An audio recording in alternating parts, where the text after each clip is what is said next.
Good morning and welcome to Rising. As always, we have a great show for you today. I'm Amber Duke, joined by Nomiki Konst. Nomiki, good to be back at the desk with you again today. We are getting close here. Very exciting. Picking out my election outfit. Officially 1 week out from Election Day at this point, and the mainstream media is breaking in the process. It all started when the LA Times refused to endorse a presidential candidate, and soon after, Jeff Bezos followed suit and blocked the Washington Post from giving an expected endorsement of Vice President Kamala Harris. In the wake of the decision, the Washington Post lost roughly 200,000, or 8% of its subscribers. Bezos penned an op-ed late Monday that's title said it all. It read, quote, "The hard truth, Americans don't trust the news media." Explaining his decision, Bezos writes, "The media, quote, must be accurate and we must be believed to be accurate. It's a bitter pill to swallow, but we are failing on the second requirement. Most people believe the media is biased. Anyone who doesn't see this is paying scant attention to reality." He goes on to say, quote, "Presidential endorsements do nothing to tip the scales of an election. No undecided voters in Pennsylvania are going to say, 'I'm going with newspaper A's endorsement.' None. What presidential endorsements actually do is create a perception of bias." And he took a jab at his own paper, writing, quote, "The Washington Post and the New York Times win prizes, but increasingly we talk only to a certain elite. More and more, we talk to ourselves." Bezos said that ending endorsements is a principled decision and that it'd be a meaningful step in gaining trust back. He added that no sort of quid pro quo with the campaign took place. But it wasn't just the LA Times and Washington Post that refused to commit to a candidate. The USA Today network announced that it too wouldn't be making any presidential endorsement. Interestingly, the paper said that it would give discretion, however, to local editors to endorse at a state or local level. A USA Today spokesperson told The Hill, quote, "We believe America's future is decided locally, one race at a time. And with more than 200 publications across the nation, our public service is to provide readers with the facts that matter and the trusted information they need to make informed decisions. What does this mean for the Fourth Estate?" So, Nomiki, what do you think about, first of all, Jeff Bezos' op-ed in the Washington Post? I actually agree with the bulk of what he said in this op-ed, but I'm not sure I believe that that's really the reason why he has decided to not allow the Washington Post to endorse. I think it's more likely that these guys are kind of hedging their bets in case Trump wins. They don't want regulation on their industries. They don't want to have the same sort of tense relationship that Trump and Bezos infamously had during his first term. But he gave lip service, I thought, to the right ideas, which is that the mainstream media does have a trust problem right now, and it doesn't seem like the mainstream papers are doing much to fix that issue. I mean, the media all around has a trust problem right now, as do politicians. I don't think just Jeff Bezos talking about how media caters to the elites as an elite, as the second richest man in the world, is going to solve it. I agree with you. I think that he's hedging his bets. The biggest concern, and I've talked to several folks who not just journalists, but people who cover the media over the last few days since this happened, and the biggest concern with media watchdogs is that it happened with no discussion, no discourse with the editorial team, no discourse with senior staff. He basically had a one-on-one, at least for the Washington Post, conversation with the executive editor and made the decision last minute. And if their excuse that suddenly we don't want to be making endorsements and changing the goalpost every time he's criticized, because 50 years ago they didn't make endorsements, well then why didn't you have that conversation 6 months ago when you were talking about election coverage? And I don't buy this thing that doesn't matter. I mean, in New York, and this is specifically New York elections, it's not presidential elections, but the New York Times endorsement, which they have decided to no longer make endorsements in the city, which is interesting, but they did at the presidential level.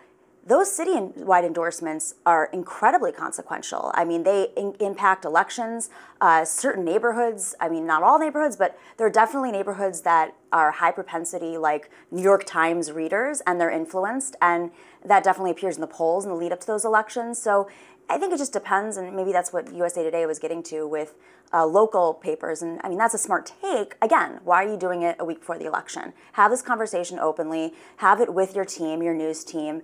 They own the papers, so they have the ultimate choice at the end of the day. But it definitely would look better if they had some sort of discourse with their team. Yeah, the timing is what makes me think that this is sort of a CYA moment too, because it could have happened a lot sooner. they waited until the polls started to tighten pretty significantly, and Trump is leading in some of the 7 swing states, looking really good in the Rust Belt, the Sun Belt, while Kamala is actually overperforming in the Rust Belt. But I do think, for a broader point, outside of Jeff Bezos' particular involvement in this, the media has a significant problem.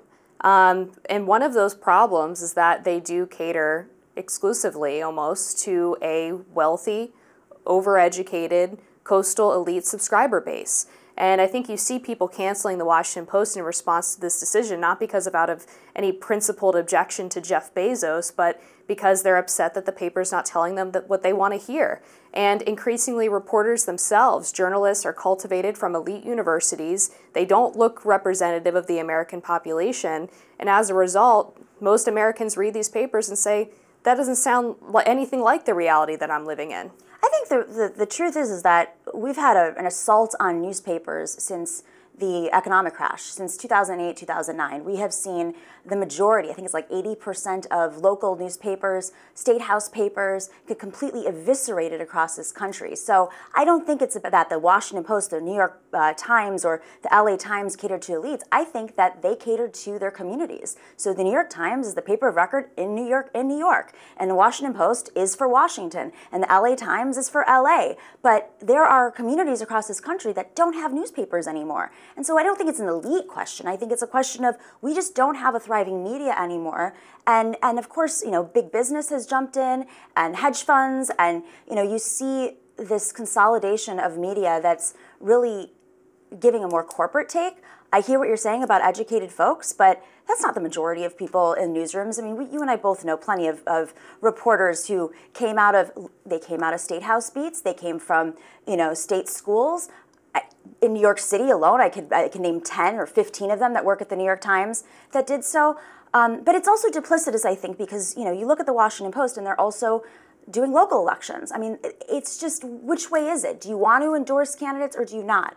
The editorial side is the editorial side. They have an opinion, and I think that's why you have that firewall in the newsroom between news and editorial.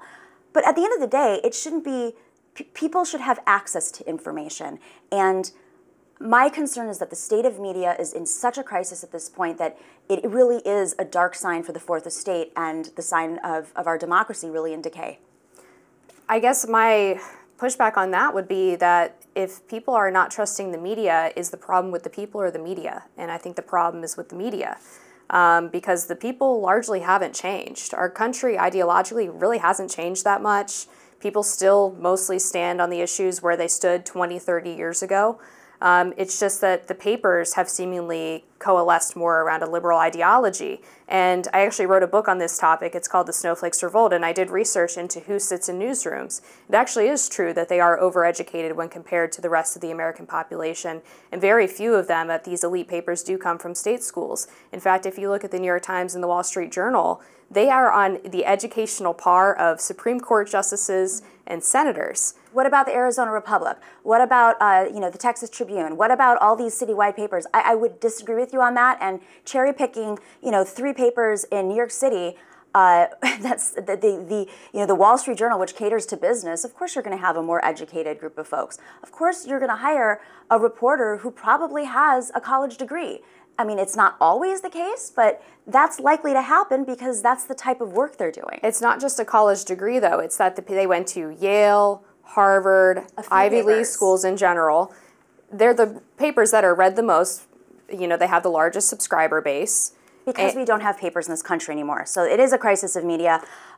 With that, we could have this conversation all day long. You wrote a book on it, but we have a lot more topics to talk about on Rising right after this.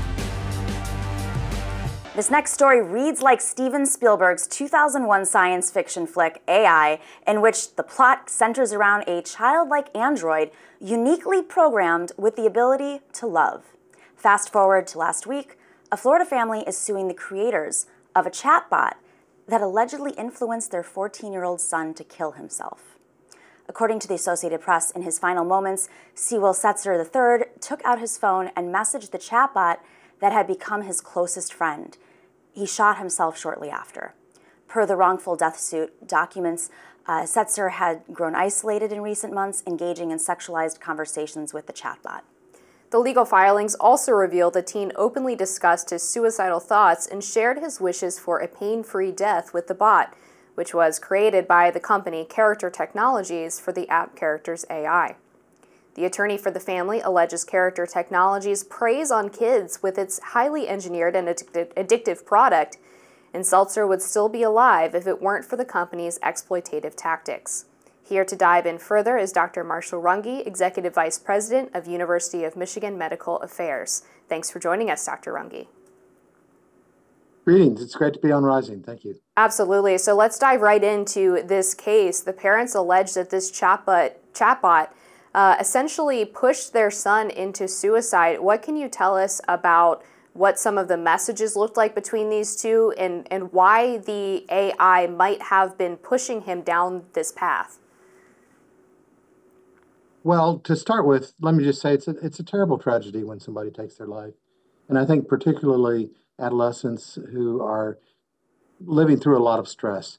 And so the only parts of the conversation I know between him and his chat bot was what's been published. But it reveals what I think is a reality in terms of AI, which is AI is incredibly powerful. I have great hopes for it in healthcare, but it can emulate compassion. It can emulate a real person. It can seem like it's your best friend, and it sounds like that was indeed the case with this poor young man. And with that, and I think with many of the, and I'll say intentional addictive patterns that are used in this program, but also in a lot of social media, it's very difficult for adolescents whose brain is not fully developed and who haven't had life experiences to separate that from reality. And I think that's the center of what this tragic issue brings up. Dr. Runge, AI and these chatbots, I think we've all used them at this point. They're still in their nascency, and as we communicate with them, they sometimes give us feedback that is similar to what we want or what we are, curious to hear, or somehow it's preying on like the needs, I guess you could say, through really sophisticated design that's focused on psychology. In this lawsuit, and I know you're not a legal expert, but how much of a burden is put on the chatbot company to prove that by design this chatbot was creating a situation in which it was likely to lead to suicide or give advice to suicide? Well, I can't imagine that the people who invented this game had anything like this in mind. I think it had to be unexpected, but I think that doesn't relieve the responsibility of understanding when you make games like this that they are addictive and that they are truly tuned to be addictive. There are many different ways in which that's done. As we all know, look back 5 or 10 years, if you looked at online for a pair of shoes, pretty soon online shoe advertisements were showing up. That was the very first. But this is highly customized to the individual. And the more you interact with chatbots, the more they know you, they know what you like, and they respond in a manner which will keep you engaged. And so I think we all share responsibility. It's a responsibility, I think, of parents to try to work with their children at younger ages to try to prevent this, what is really an addiction to social media, in my view, and is exemplified in the most gruesome way in this death. One of the things that comes up often with discussions about AI is that it should be used as a supplement for things that humans do, not as a replacement. And so here we see the danger of potentially replacing friends or human companionship with an AI tool. You also talk about the use of AI in medical research, and I'd love to just broaden this out a little bit more and have you talk about some of the potential dangers of relying too much on AI tools in some of the medical field and some of the ways that it's being used there. Well, I'll start by saying I think the potential of AI is enormous. We all see this. But there have been now many cases documented where AI will will fabricate medical information or research information that it senses are looked for. There's some ways to control that, which the most sophisticated investigators now are using. But otherwise, for example, one of the active areas in AI medical research is to use AI as a substitute for a clinical trial and to interrogate in the get answers way individuals about how they respond to different medications, how they respond to different therapies. And that is not the same thing as having a clinical trial where a person actually takes a medication or does a certain activity or has a certain surgery. So I think we're on this precipice of using AI too much without a real connection, which was part of the issue with this young man. That introduces a risk. I'll give you an example. We are looking at, in our health system, Michigan Medicine, we're looking at use of AI in patient scheduling. It can be a long wait for a person to try to get a new appointment, try to change their appointment, you name it.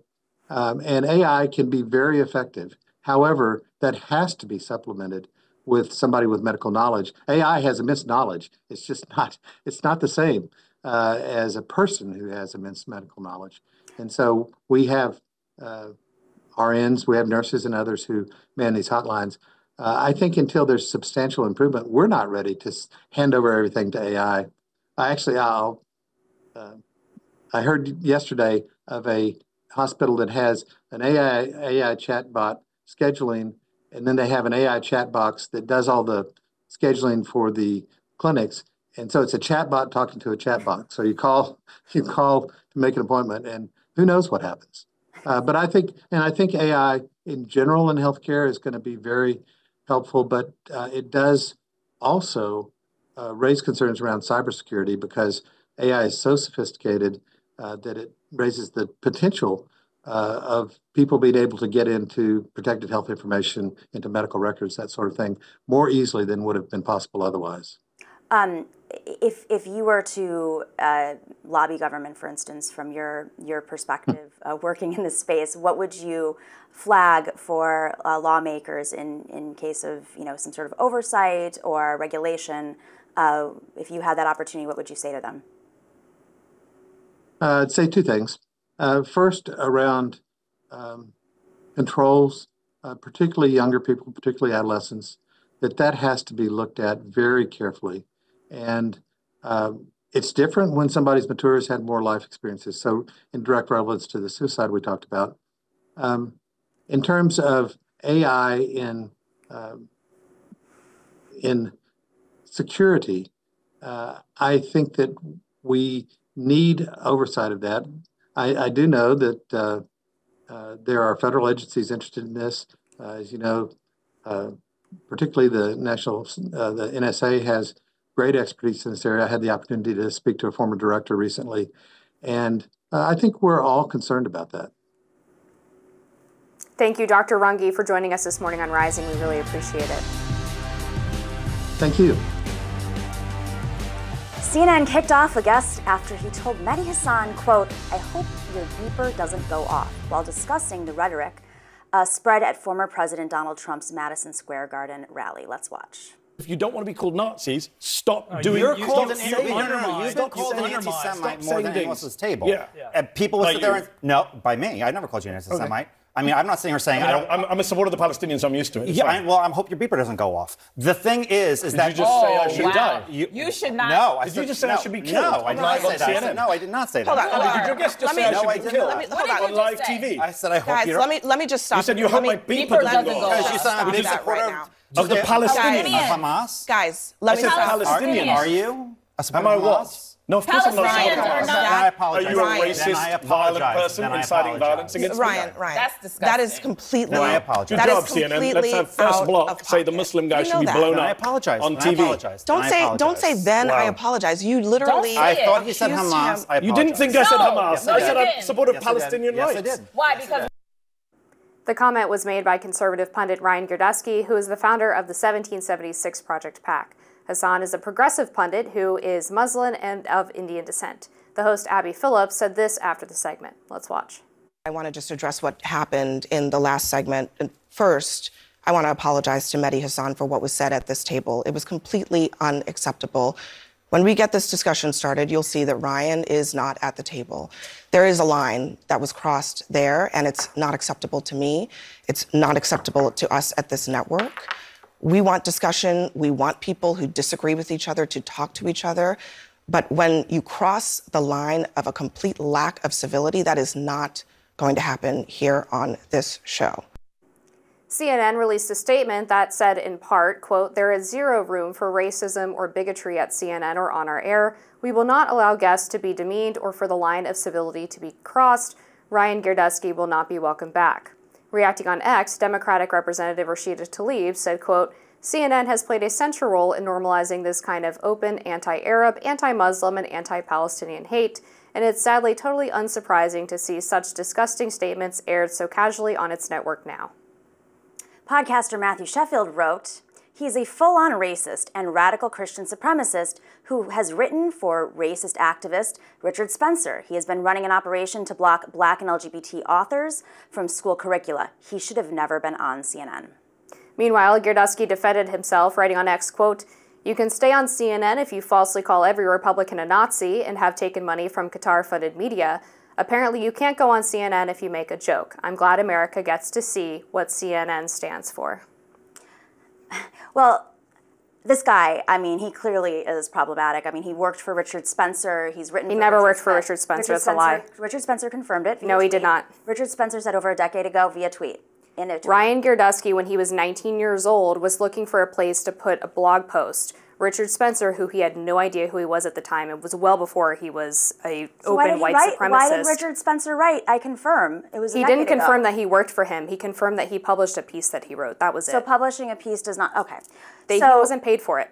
He never worked for him. We don't know for sure. You're making an assumption. I do know for sure. I asked Ryan myself. He's a friend of Well, mine. then we should have him on. We should ask him. We should. I actually suggested we get him on today. Regardless, I mean, I find it interesting that you're debating. I mean, he still wrote for Richard Spencer. It was published on Richard Spencer's site. You know, this was in like 2010. Nomi. Richard Spencer. Did you know who Richard Spencer was in 2010? Richard Spencer has been around for a lot. I'm old. I'm 40, okay? So I do know Richard Spencer. He's been around. We've been talking about him for over 10 years at this point. But this is a guy, you know, we're getting caught up on these details and minutia, and I understand that's a great way to defend this. But the problem is this man has an agenda. He's specifically gone after Black and brown communities, LGBTQ groups. The 1776 Project has been called out by the Southern Poverty Law Center. They're very accurate. Well, they're I would say they're pretty nonpartisan.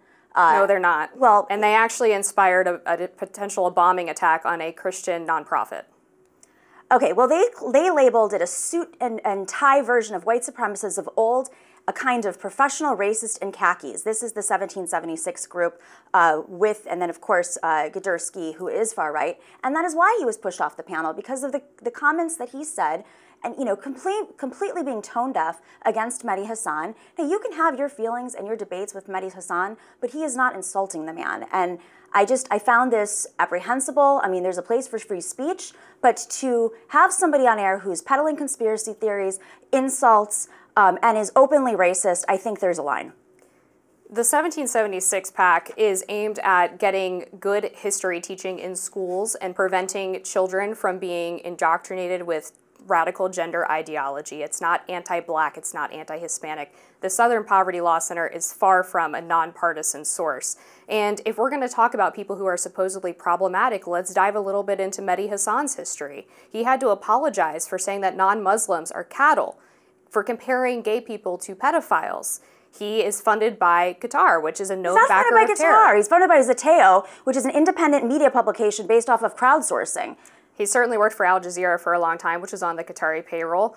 And how is he not insulting Ryan by suggesting that everyone who attended that Madison Square Garden rally was a Nazi?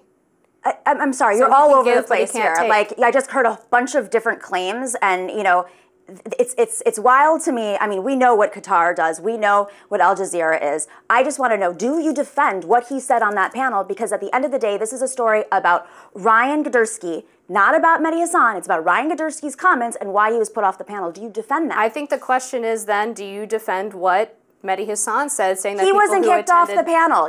Okay. I could go. Can I pull up some of your writing from 10 years ago? Are you going to defend that? We're talking about Ryan Girdusky right now. You've made Nazi comments in the past. I'm not going to bring that up. I haven't. I mean, Ross Story brought it up. I'm just asking you, Amber. We're talking about one thing, and then you jump to something else. I don't make this personal about you. You constantly put the burden on me. I'm asking you about this man, Ryan, and whether or not you defend him. I personally wouldn't have said the comment, but I think it's a double standard to say that Mehdi Hasan is allowed to call people Nazis and Ryan Girdusky is not allowed to make a joke about. No one said that, Amber. You're literally pulling quotes out of nowhere. We're talking about the CNN panel. We are talking about the CNN panel in which Ryan was kicked off. Do you defend him? I just said that I wouldn't have made the joke. Do you defend him? Yeah, he's my friend, and I will absolutely defend him. Okay, so do you think it was okay that he said those things? I just said I wouldn't have said it. I wouldn't have called Republicans Nazis. But do you call him out for saying that? There's a difference between something you and he said. I'll defend my friend. Okay, I'll defend your friend. I'm loyal. What's the line? Where's the line? Not that joke when he was being called a Nazi to his face. He wasn't being called a Nazi. It's in the clip. We just watched it. All right, we'll agree to disagree on this one, but at the end of the day, you know, when we're talking about one comment, we can't just jump all over the place. Like, we're trying to... How are we jumping all over the place? You said that Ryan Girdusky is problematic. I countered that Mehdi Hasan has a problematic history as well. You said that Ryan is not allowed to make that joke because it was insulting. I didn't say he wasn't allowed to do anything. Well, you said he insulted Mehdi Hasan. I said there's a line in media. No, don't put words in my mouth. There is a tape. I said there's a line in media, right? And they crossed the line, and that's why he was kicked off. But why did Mehdi Hasan not cross standards? Because he didn't cross the line and standards in that room. This is a guy who has white supremacist backing. You know, he does not have white supremacist backing. So Richard Spencer, do you think that Richard Spencer? We already went over that. No, but no, I didn't ask you. Do I think Richard Spencer is a white supremacist? Yes, Ryan Girdusky is not backed by Richard Spencer. He wrote for him? Okay, let's go over it again. When Ryan Girdusky was 19 years old and had no idea who Richard Spencer was. So he found his blog and just accidentally wrote for somebody he didn't know about? Richard Spencer approached him and offered to publish the piece for him. Google didn't exist? Google didn't exist? He's still floating in that land. It's not like he changed his opinions. I find it interesting that you're willing to defend somebody who's making inflammatory comments, and there is a line in journalism, and the line stops at insults and facts. Right? But you're insisting that Mehdi Hasan didn't say that Republicans are Nazis. I did not insist anything. You're putting the burden on me. We're not talking about Mehdi Hasan. We're talking about Richard. It's in the clip we're talking about. Richard was kicked off, not Mehdi. His name's Ryan. Ryan was kicked off, not Mehdi. Right, and my point is that there's a double standard because Mehdi Hasan wasn't kicked off for saying Republicans are Nazis. He didn't say Republicans are Nazis.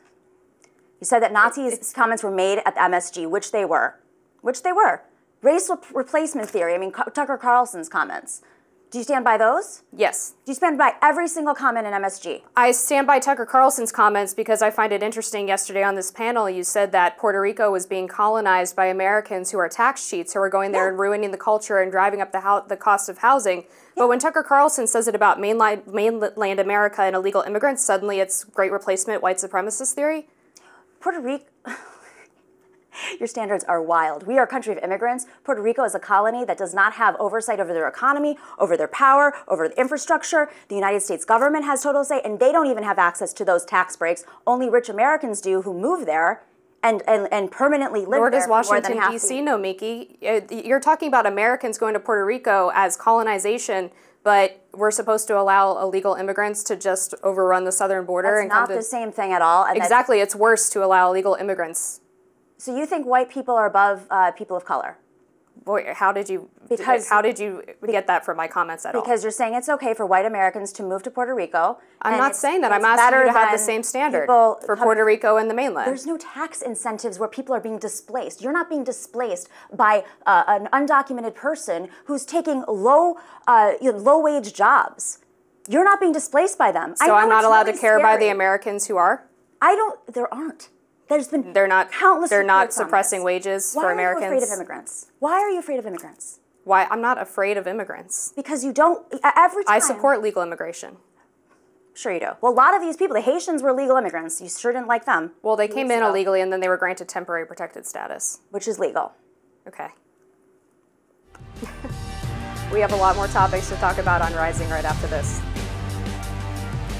The comments from the Madison Square Garden rally Sunday about Puerto Rico being, quote, an island of garbage continue to reverberate. In an unusual move, the Trump campaign distanced itself from the comedian who spoke those words. Kamala Harris wasted no time capitalizing on the gaffe. She dropped this ad. A floating island of garbage in the middle of the ocean. I think it's called Puerto Rico. Puerto Rico. I will never forget what Donald Trump did. He abandoned the island and offered nothing more than paper towels and insults. Puerto Ricans deserve better. As president, I will always fight for you and your families, and together we can chart a new way forward. I'm Kamala Harris, and I approve this message. Harris also gained endorsements from Puerto Rican luminaries such as Bad Bunny and Jennifer Lopez. And now Geraldo Rivera has joined the chorus. Geraldo, thanks for joining us. Let's get right into it. You said you have reached your breaking point with Donald Trump, and this remark from the comedian is the latest example of why. Talk us through why this joke in particular was so offensive to you. It was racist, low down and dirty. It was a grievous insult. It was an attack on our heritage, on our ethnicity, on our history. It was insulting and lowbrow, and it really, see, if it were a comedian in a vacuum, let's say you go down to a comedy club and he told that particular joke, there would have been groans and moans in the audience. Maybe it would have been quite as egregious as it was. But to do it before the entire world in a political context, in what was supposed to be Donald Trump's farewell address before the election, to give it that kind of stage was so grievously insulting, so racist, so demeaning that I could not help but express my absolute disdain and dismay at President Trump, because even though he says they did not vet the comedian's jokes, which I find impossible to believe, but even so, to give the they killed other jokes involving the C word addressed at Vice President Harris, other kind of just lowbrow. The whole atmosphere in that rally, in that fabled hall, Madison Square Garden, the whole it stunk.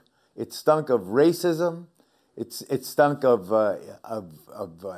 disdain for the Puerto Rican people, for Latinos generally, and worst of all, it was in sync with, absolutely parallel to everything President Trump has been saying on the campaign trail, with the poisoning the blood of our people remarks about migrants, with saying that Mexican migrants must have murder in their genes, a genetic argument, promising mass deportations and all the rest.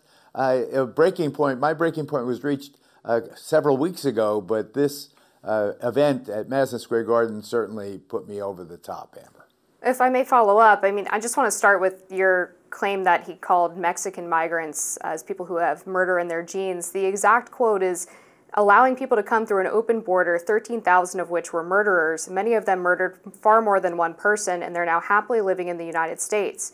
You know, now a murderer, I believe this, it's in their genes, and we got a lot of bad genes in our country right now. Nowhere in that quote does he talk specifically about Latinos. He's talking about murderers, Geraldo. And then on the question of this comedian doing this in a political setting, we also saw that George Lopez appeared on behalf of the Kamala Harris campaign and said that Mexicans are thieves. And then you had Jill Biden compare Latinos to breakfast tacos. So why is this particular remark so beyond the pale for you? First of all, the remark about the genes. Let's take it in your sequence. So you give me a multi-part question there. Let me take it one by one. If you don't read the plain language of that statement, then nothing I can say will convince you. So it's a dog whistle. Maybe you have to be a Latino to understand that when someone's talking about genetics and predisposition to murder and immigrants coming across the border from Mexico, that they are talking about Hispanics. They are talking about Latinos. In terms of George Lopez and his humor, or the other person you mentioned, I forget the name.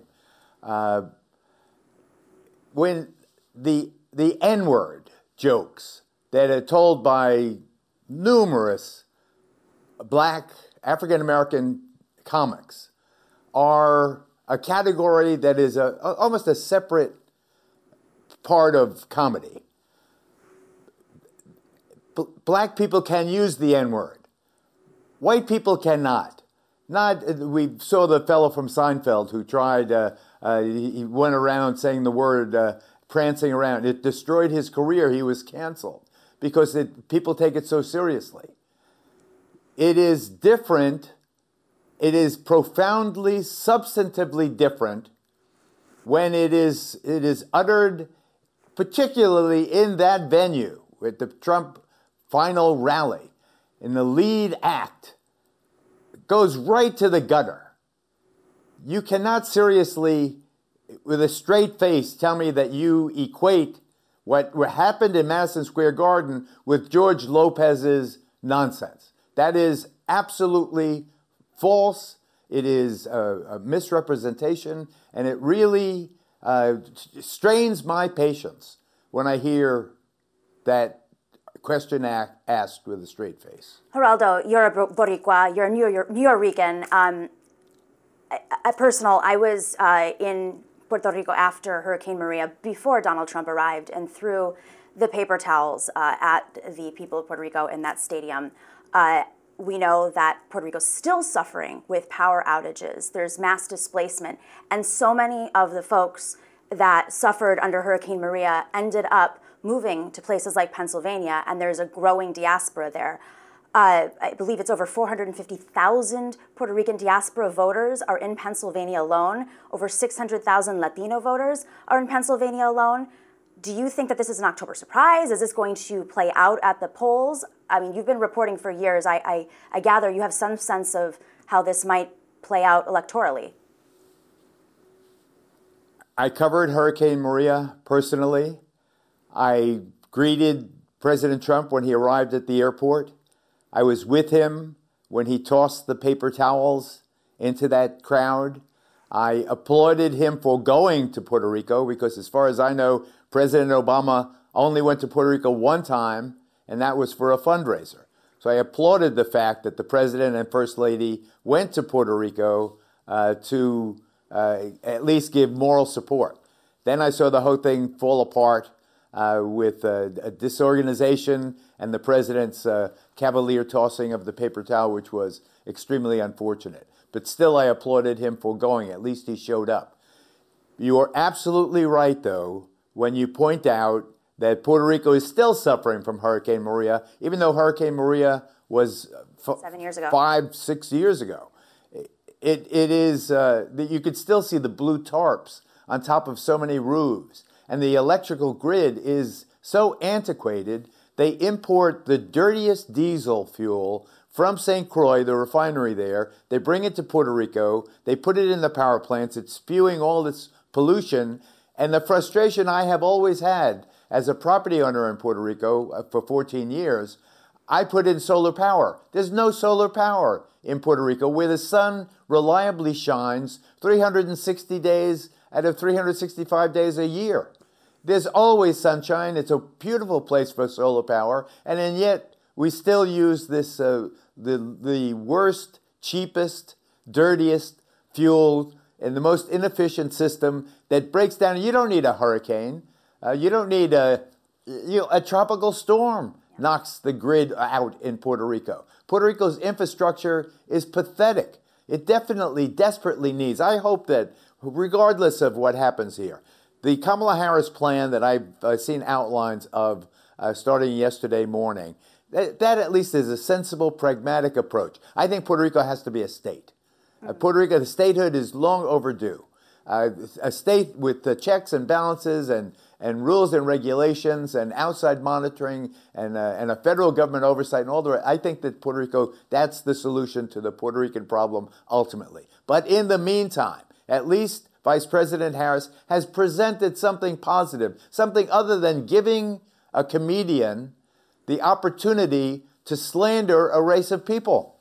Do you think that the Puerto Rican people will forget this floating island of garbage? I hope. You talk about the diaspora, and yes, Philadelphia is the second largest concentration of Puerto Ricans in the United States. I want these folks to vote, and they do vote, and I believe, here's my bold prediction, I believe that what happened in Madison Square Garden will be regarded historically as a turning point in this election. Maybe Trump was going to rout, Kamala Harris. Maybe it was going to be neck to neck. Whatever it is, this event in Madison Square Garden will cause a movement that I believe will diminish President Trump's support and might even cost him this election.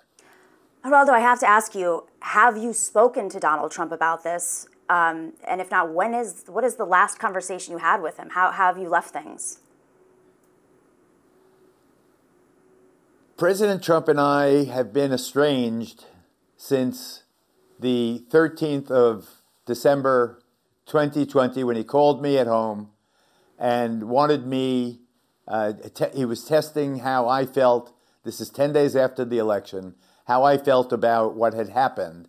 And my impression when he called, he called several times to my home, but my impression when he called in November of 2020, my impression was that my whole attitude toward the president was one of consolation, too bad, one of sympathy, fight well fought. I thought that he was going to tell me,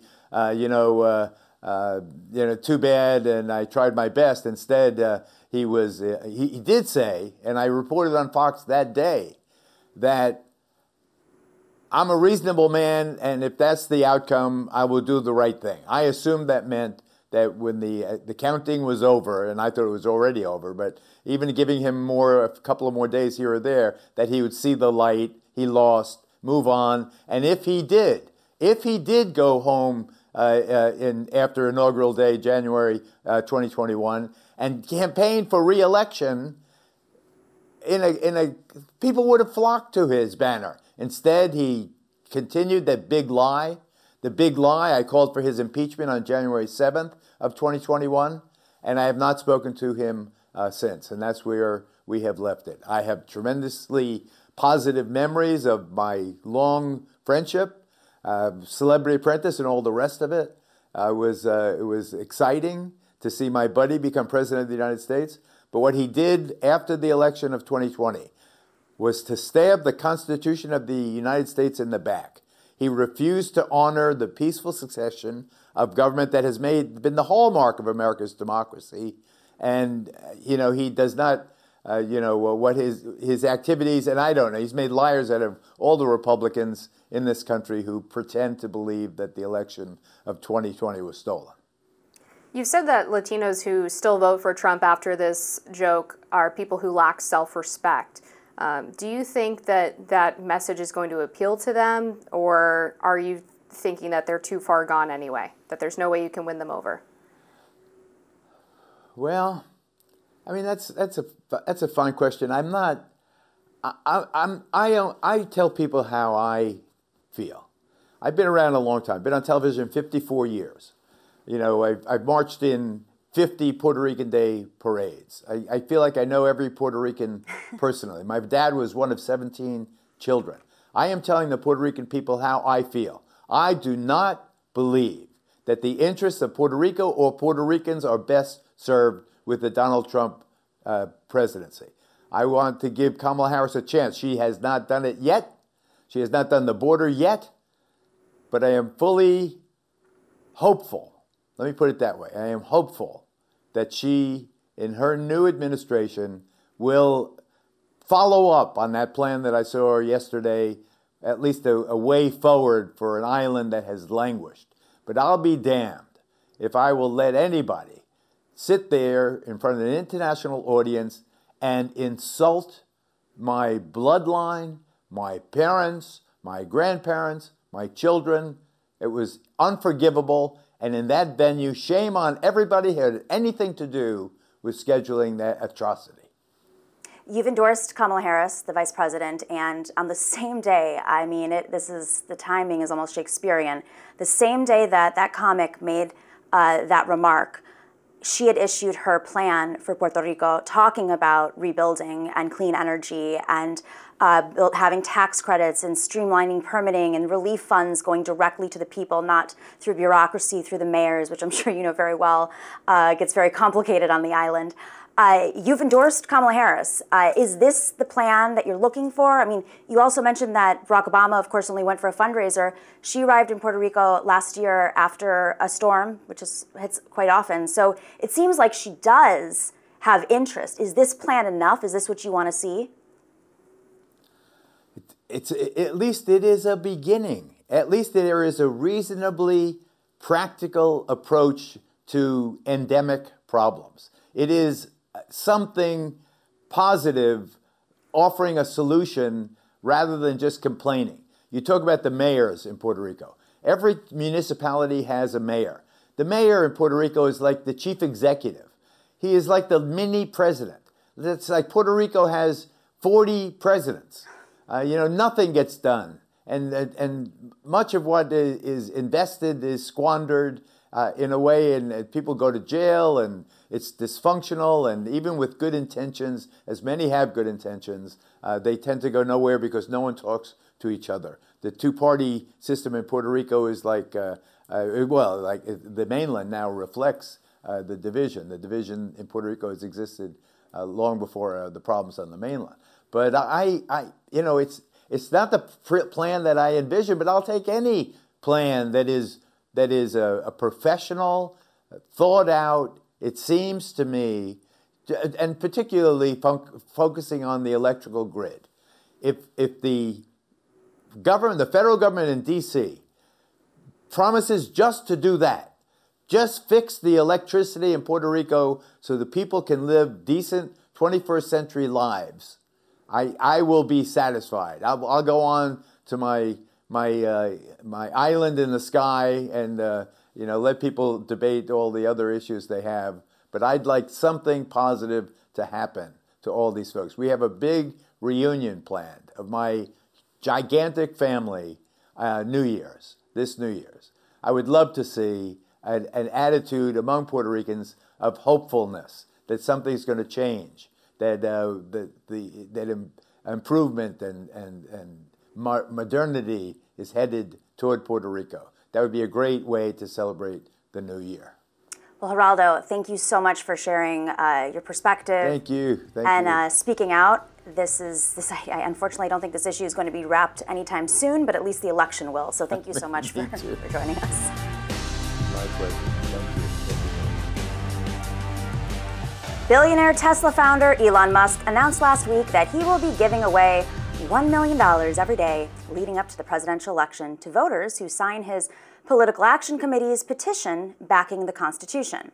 Philadelphia's District Attorney Larry Krasner has responded to the question many of us are wondering, is this even legal? The Philly DA filed a lawsuit against Musk calling his $1 million sweepstakes a, quote, illegal lottery scheme. The lawsuit alleges that America PAC and Musk are lulling Philadelphia citizens and others in the Commonwealth and other swing states in the upcoming election to give their personal identified information and make a political pledge in exchange for the chance to win $1 million. That is a lottery, end quote. Not everyone agrees that Musk's action crosses the legal threshold. Here to discuss the legalities behind Musk's activity is former Federal Election Commission member Hans von Spakovsky. Hans, thank you so much for joining us. Let's get right into it. I understand that Elon Musk has said there's no purchase necessary to enter this $1 million giveaway. He also has said that it's contingent on signing this petition as opposed to requiring people to register to vote Do those two caveats protect him legally from the claim that he's running an illegal lottery? Yes, they do. There's neither a violation of federal law nor a violation of the state law that DA Krasner is citing in his complaint. Look, the federal law on this is very clear, very simple, very straightforward. It makes it a criminal violation of federal law if you offer to pay someone to register to vote. The thing that Elon Musk set up, his petition, it's very simple also, very straightforward language. He is not offering to pay anyone to register to vote. He is offering them the chance to win the $1 million if they sign a petition supporting the First and Second Amendment. Now, a condition of it is that you be a registered voter, but that does not fit the straightforward language of the statute. And in fact, look, that situation is not much different from, except in terms of scale, something that the two of you know happens all the time in Washington, right? Focus groups that are convened by pollsters and campaigns. They bring in people, registered voters, and they pay them to give them their opinions about the candidate and issues. And a condition of being a member of that focus group and getting paid is to be a registered voter. So if Elon Musk, if he's violated the law, every pollster in Washington has violated the law, and that's just not the case. Well, pollsters are contractors, so and they're usually contracted with a committee, as you know. You're the attorney for the Heritage Foundation, one of the lead authors of Project 2025. I'm curious because there are some other caveats to this. While the FEC has made some updates to the super PAC laws out there, there still is a firewall, and as the FEC says, you are not allowed to do things like phone banking, text messaging, direct mail, and crucial components to a get-out-to-vote effort if you're a super PAC and a campaign. Now, Elon Musk has appeared on stage with Donald Trump, and he has founded this super PAC and given almost $100 million to this super PAC. It seems like there's gross coordination between the two, and the DOJ has issued a statement about this, a warning to Elon Musk about this. My question to you is, if George Soros were doing this, would you be supporting it? If he was doing this in exactly the same way, yes, because what Elon Musk is doing is not illegal. The question of coordination between a super PAC and a candidate is a totally different issue. And the Federal Election Commission has very strict, also very clear regulations about that. If there is coordination going on, well, yeah, then there's a potential violation of the law, but you have to fit within the standards of the FEC, and that would be a matter for them to investigate. But on this federal statute, which makes it illegal to pay someone to register to vote, there's not a violation of the law. There's also no state violation here. If you look at the complaint that Krasner has filed, he undercuts his own argument in the complaint, which I've read. The law in Pennsylvania is very clear. It's been established by their courts. To be an illegal lottery, there are 3 elements required. 1, there has to be a prize. We've got that. Second, there has to be a random selection. We've got that. But the third and most important part of the test is there has to be consideration paid to participate in the lottery. In other words, you have to buy a ticket. You have to pay money to participate in the lottery. That's not going on here. The law in the state's very clear. Just providing your contact information, that's not consideration. If to participate, folks had to actually pay and buy a ticket, then it would be an illegal lottery, but that's not what's going on here. I will tell you, look, Elon Musk's lawyers, they were very clever. They drafted this very carefully to avoid violating both state law and federal law. And if they took it to court, the prosecutors at both the Justice Department and in Philly, they would lose the case. To follow up on Nomiki's question about Elon Musk appearing on stage with the Trump campaign and Right. campaigning for Trump, can you just go through what would render that an illegal coordination and how that fits into the framework understood by the FEC? Well, like I said, the regulations are pretty lengthy on this, but they have a whole list of factors that you consider to look at whether an independent political organization, whether it's a super PAC or whatever, is actually talking to campaigns and coordinating their messages. In other words, if they're asking the campaign, well, what would you like me to say in an advertisement? I mean, that's the simplest way, simplest example. If a super PAC is going to a campaign and saying, tell me what you want me to say in a advertisement that we're paying for and putting, well, that would be illegal coordination. But as long as what the super PAC is doing, they're making the decisions on their own. They're not getting advice from, they're not getting recommendations from, they're not getting directives from the candidates, then they haven't violated the law. And that's true whether, it doesn't matter whether it's a Kamala Harris super PAC or a Donald Trump super PAC. Those rules apply to both. I have to ask you while you're here, Heritage Foundation had this summit earlier this year with Republican, it was a closed-door summit with Republican attorneys generals and governors around the country, as you know, you presented there, and it was about how to deal with election integrity. There's reporting out right now that there are individual citizen vigilantes in the South now going to polling sites and challenging folks' registrations, primarily in communities of color, and that some of that has been funded and advised by the Heritage Foundation. What do you say about that? Well, I have no idea what you're talking about. I run the election reform initiative. I didn't have a meeting with attorney generals and governors to talk about election issues. Everything that I do on the election integrity issue, you can see all the papers that I publish. I'm very public about the recommendations I make. And our whole thrust is to make sure that everyone who is eligible is able to vote, and that their votes are not voided or diluted by fraud, mistakes, and errors and omissions made by election officials. All right, Dr. Hans von Spakovsky, thank you so much for joining us today on Rising. Appreciate it. Sure, thanks for having me.